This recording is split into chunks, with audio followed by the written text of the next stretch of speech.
I will tell you a story about the Inca rebellion, about a legend that his story will live on for decades. In 1780 in Tinta, Peru, an event occurred that would ignite one of the most powerful rebellions in colonial South America. Jose Gabriel Condorcanqui, later known as Túpac Amaru II, was an indigenous leader who witnessed the growing oppression caused by Spain's Bourbon reforms, including heavier taxes and the expansion of the mita, a brutal forced labor system imposed on Andean communities. Tired of the abuse, Túpac Amaru II took a bold step.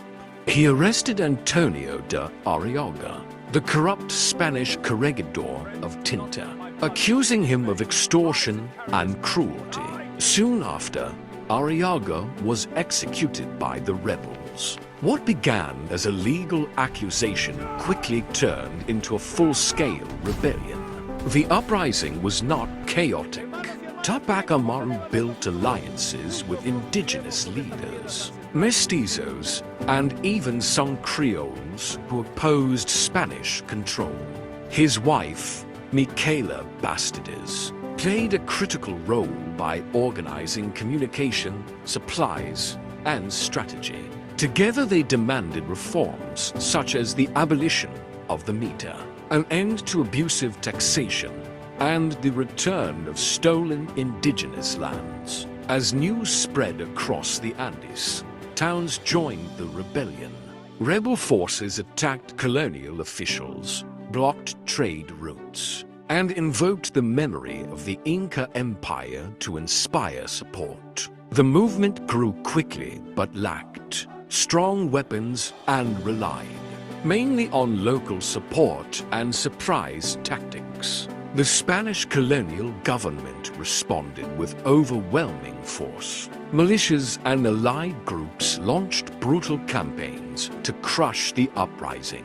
Villages suspected of supporting the rebels were destroyed, and harsh reprisals were carried out to frighten others. Eventually, the rebellion weakened as allies hesitated or betrayed the cause. In 1781, Túpac Amaru II, Micaela Bastidas, and their leaders were captured.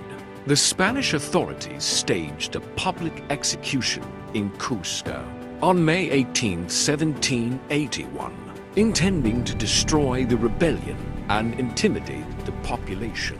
Instead, their deaths transformed them into symbols of resistance. Although the rebellion was suppressed and many communities suffered devastating violence, the memory of Túpac Amaru II lived on.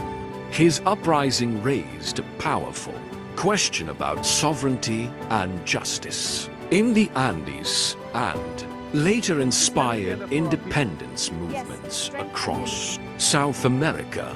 Today, the story of Túpac Amaru II stands as one of the continent's most dramatic, true historical rebellions, a clash of power, justice, and resistance that shaped the future of the region.